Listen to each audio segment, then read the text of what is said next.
and I'm here today to show you how to bake better with organic flour.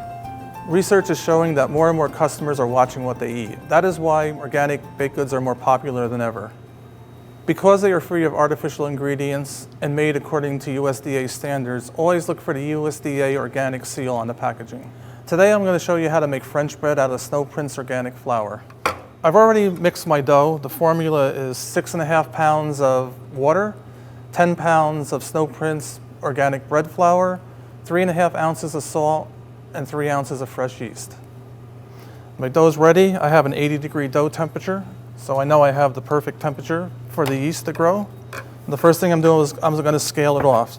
You can make French bread any size you want, but I'm going to make 1-pound baguettes here. If you want to make some focaccia bread, I'm just going to scale some 10-ounce pieces. We're going to make some fougasse bread, so I'm going to do those 14 ounces. We'll do some small baguettes, so I'm going to scale them 12 ounces. And for some French rolls, I'll just scale 3 ounces.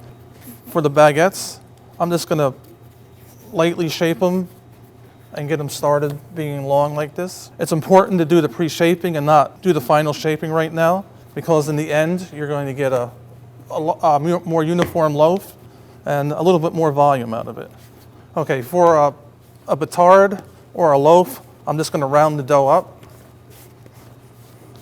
just like this. Same with the focaccia, just going to round it. As you can see, there's no difference working with organic flour. It's the same as conventional flour.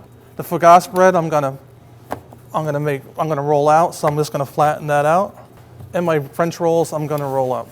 So right now, I'm going to cover the dough so it doesn't get a skin. I'm going to let it rest 10 minutes so the gluten relaxes in it, and then we're going to be able to give it its final shape. So now I'm ready to make the pieces up. So I'm going to use a little flour, and the first one I'm going to start with is the fougasse bread. This is pretty simple and it's kind of fancy to make.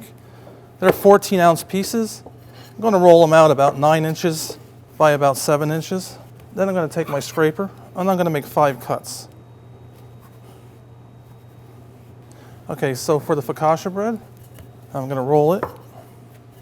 They're kind of like mini pizzas. Then I'm going to take some olive oil and just coat the whole piece, and then put some toppings on here. And it's traditional with focaccia bread to not overdo the toppings. You just want a little bit of each.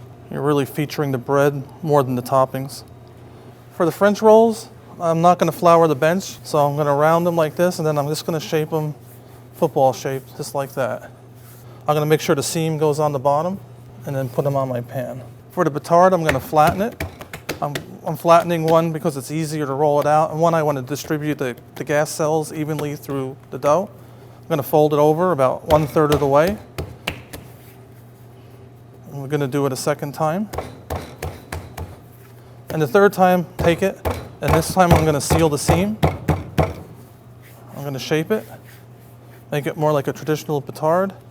I'm going to make sure that seam goes on the bottom so it doesn't open up during the baking. For the baguettes, I have 2 sizes. For the large, I already have it started when I pre-shaped them. And I'm going to start working from the center. I'm not going to start from the ends. I'm going to work on the center and work my way out. I'm going to take the ends, make them a little bit pointy. I'm going to look for my seam again, and that seam is going to go on the bottom. So for the small one, same thing. And this one's smaller, so I don't have to work it as much. But again, I'm going to take that seam, make sure it's on the bottom. And you don't want to make your dough as long as the pan because it's going to expand when it bakes. So if I made it as long as the pan, when you were done baking, the bread would be hanging off the edges. At this point, the bread's ready for the proofer. The one thing I don't want to do, and a mistake a lot of people make, is they score the bread before they put it in the proofer. If you do that now, you're not going to get a nice bloom, and you're not going to get a contrast in color between the cut and the crust color of the bread. So what I do now is I'll put it in the proofer. The proofer settings are 90 to 180% humidity. It should go in the proofer 30 to 45 minutes. When it comes out, I'm going to seed my bread, then I'm going to score it, and then I'm going to put it in the oven, and I'm going to bake it at 425 for about 15 to 20 minutes with about 10 seconds of steam. We also carry Stallion organic high gluten flour that's good for making crusty breads, pizzas, and bolillos. When you carry an item with organic ingredients, you always want to let your customers know you have this item So you can get tent cards and posters from BakeMark. Just contact your BakeMark sales rep or your local BakeMark location. For more information on products and recipes, visit yourbakemark.com. Thank you for watching.